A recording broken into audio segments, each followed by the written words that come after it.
नमस्कार, G capital में आपका स्वागत है। आज है 14 अक्टूबर और आपके लिए एक नई वीडियो। फ्रेंड्स, जैसा कि आपको पता है कि निफ्टी 50 इंडेक्स अपने ऑल टाइम हाई को टच करने से थोड़ी ही दूर है।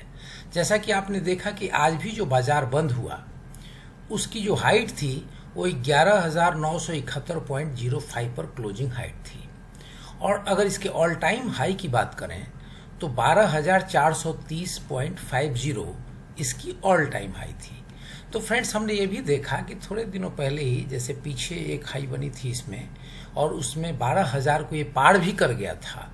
तो ऐसी परिस्थिति में मैक्सिमम जो कंपनियां हैं, अच्छी कंपनियां, निफ्टी 50 की कंपनी हो या और भी निफ्टी नेक्स्ट 50 की कंपनी हो या निफ्टी 100 कंपनी हो, तो कोई भी ऐसी कंपनी हो जो बहुत अच्छी कंपनी है, जिसकी मार्केट लेवल अच्छी है और जिसके कारोबार अच्छे हैं और जिस पे हम रिलाई कर सकते हैं कि अगले 8, 10 साल, 15 साल, 20 साल ये कंपनी कहीं जाने वाली नहीं है, तो ऐसी कंपनी को जब टटोलते हैं, तलाशते हैं, तो मैक्सिमम कंपनियां अपने ऑल टाइम हाई के आसपास की रेट पर मिल रही हैं।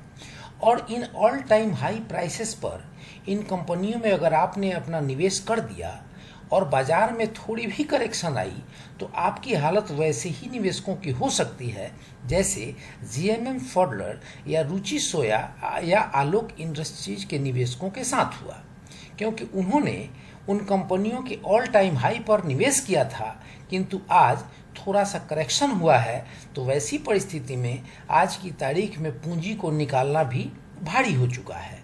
तो फ्रेंड्स, मैंने आपके लिए 4 ऐसी कंपनियां बताने वाला हूं जिनकी प्राइस अभी भी अट्रैक्टिव है, और इन स्तरों पर यदि कोई नया निवेशक निवेश करने की जोखिम भी मोलता है तो उसे किसी बड़े नुकसान की गुंजाइश कम होगी। तो फ्रेंड्स, उन कंपनियों और उनके बाइंग प्राइस लेवल को जानने के लिए बने रहिए वीडियो में अंत तक। देश के सबसे अच्छे, बड़े और सबसे भरोसेमंद ब्रोकर जिरोधा के साथ जुड़िए, जहां पर आपका ब्रोकरेज कुछ भी नहीं लगेगा। ब्रोकरेज लगेगा तो सिर्फ इंट्राडे ट्रेड में, वह भी सिर्फ 20 रुपए। तो दोस्तों, अकाउंट ओपनिंग की लिंक डिस्क्रिप्शन में है, जाइए और लिंक पर क्लिक करके जिरोधा में अपना अकाउंट ओपन कराएं। फ्रेंड्स, सबसे पहले अगर बात करें तो हम बात करेंगे आईजीएल की, Indraprastha gas limited. Indraprastha gas limited के अगर एमएससीडी की बात करें तो आप यहाँ देखेंगे कि एमएससीडी में एक जो बियरिश क्रॉसओवर बना हुआ है उसमें आज की प्राइस की थोड़ी सी अपसाइड रिवर्सल की वजह से थोड़े से इसके जो जीरो लाइन के नीचे के जो हिस्टोग्राम के बार हैं वो छोटे हुए हैं और इसकी कमजोरी कमजोर हुई है, और इसमें आने वाले दिनों में प्राइस में मजबूती आने के संकेत मिल रहे हैं। और अगर इसके आरएसआई की स्थिति को देख लें तो आरएसआई की वैल्यू 40.95 कमजोर है, लेकिन इसकी जो ट्रेंड बता रही है वह इसमें मजबूती के संकेत बता रही है। अगर इसके प्राइस के मोमेंट को देखें इसके चार्ट के ऊपर जो आज की, तो आप देखेंगे कि इसकी जो ओपनिंग हुई थी वो 365.65 के आसपास हुई थी, और इसने हाई 374 के आसपास बनाया था, और इसकी क्लोजिंग भी लगभग अपने हाई के आसपास ही हुई है और 2.15% की तेजी के साथ हुई है। तो फ्रेंड्स, इसमें अगर हम निवेश करते हैं तो इसमें जो नीचे जाने की गुंजाइश है वह बहुत कम बचती है। इसमें आप देखेंगे कि इसमें जब कोविड का टाइम आया था उस टाइम एक डेट है 19 मार्च 2020 का, तो उस डेट पर यह लगभग 288 रुपये के आसपास, 284 रुपये के आसपास नीचे आ चुका था। तो ऐसी अब कोई परिस्थिति है नहीं, चीज़ें नॉर्मल होनी शुरू हो चुकी हैं और अनलॉक होना चीज़ें शुरू हो चुका है। तो ऐसी परिस्थिति में इसकी जो गिरावट का स्तर है, तो इसका सपोर्ट का लेवल जो 367 के आसपास निकल के आ रही है, जो बहुत मजबूत है, और उससे अगर तोड़ता है तो मैक्सिमम टू मैक्सिमम इसकी गिरावट 350 के आसपास तक होनी चाहिए।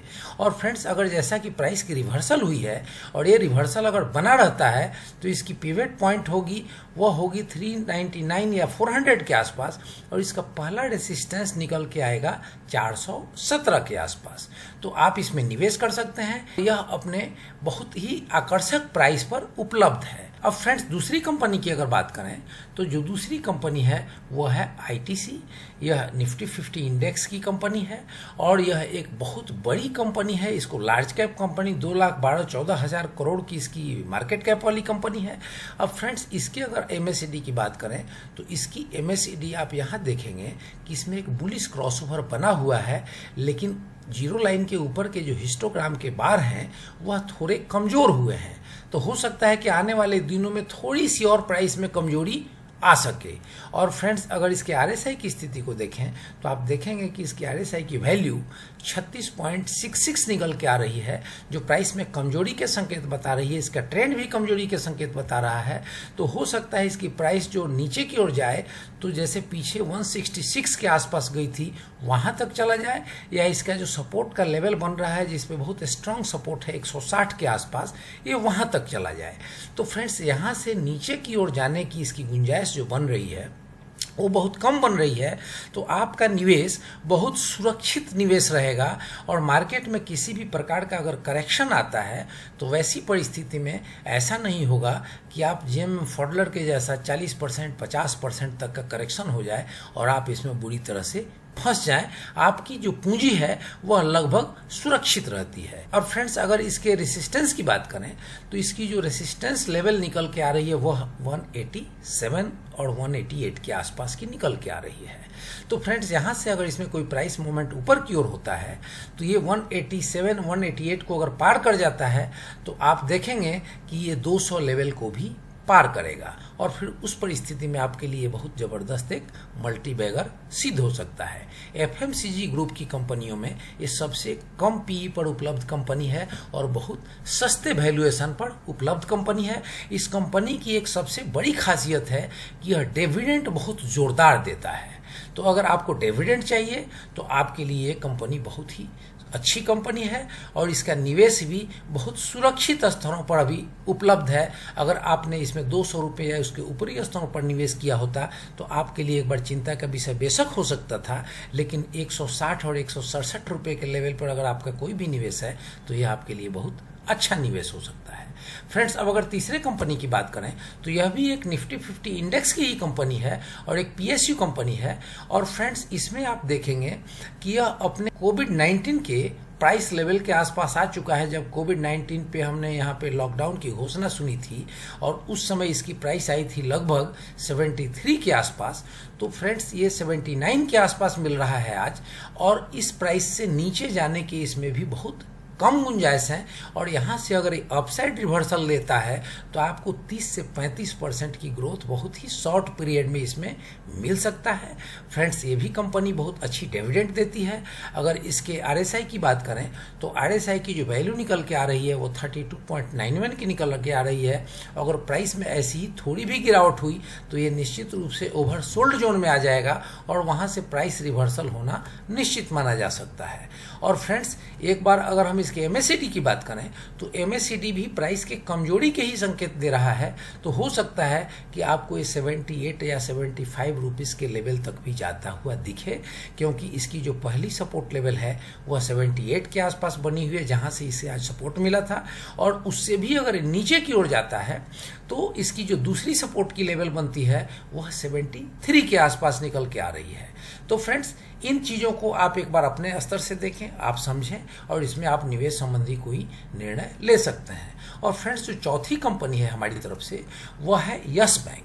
फ्रेंड्स आप कहेंगे कि यस बैंक में निवेश क्यों करें, तो यस बैंक में निवेश करने की सबसे बड़ी वजह जो मुझे लगता है, और ये हो सकता है कि आप मुझसे फुल्ली डिसएग्री करें, कि कंपनी अपने उस प्राइस पर अवेलेबल है जिस प्राइस पर QIP जारी हुआ था और बड़े बड़े संस्थागत निवेशकों ने इन प्राइसेस पर इसमें निवेश किया था।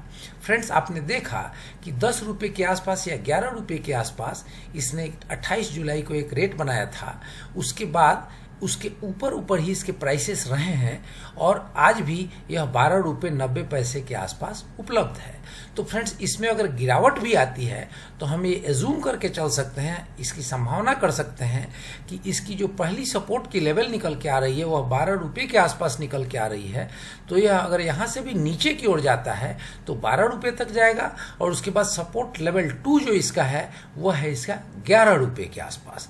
तो फ्रेंड्स, ये वही प्राइस है जो जुलाई में प्राइस था और उस प्राइस के हिसाब से जब QIP इसकी आई थी तो उसके प्राइस के लेवल के आसपास है। तो फ्रेंड्स, आप यहाँ देखेंगे कि इस प्रकार की कंपनियों में इस लेवल पर अगर आप निवेश करते हैं तो इसमें आपको खोने के लिए बहुत कुछ नहीं है। हाँ, लेकिन आप यह सोच करके इसमें निवेश करेंगे कि आप 7 साल से लेकर के और 10 साल तक की FD कर रहे हैं, क्योंकि यस बैंक ऐसा नहीं है कि साल और 2 साल में ये कोई 100 और 200 रुपये का बैंक हो जाने वाला है। लेकिन अगर आप इसमें बने रहे और लंबी अवधि तक बने रहे तो निश्चित रूप से आपके लिए ये एक मल्टी बैगर सिद्ध हो सकता है, क्योंकि आपकी निवेश की प्राइस जो है वो बहुत सस्ते प्राइस पर होने वाली है। क्योंकि आप 12 रुपये 90 पैसे या 12 रुपये 90 पैसे से नीचे के स्तरों पर अगर आप इसमें निवेश करते हैं तो निश्चित रूप से आपको कोई पूंजी का खतरा और पूंजी का रिस्क नहीं बचता है।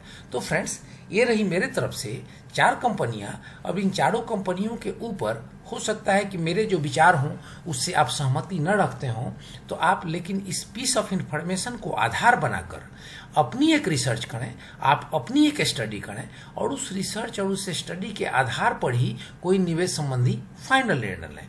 और फ्रेंड्स, वीडियो अगर आपको पसंद आई हो तो कमेंट्स करें, लाइक शेयर सब्सक्राइब करें और बेल आइकन बटन प्रेस करना ना भूलें ताकि ऐसी इन्फॉर्मेटिव वीडियो सबसे पहले आप तक पहुंचे।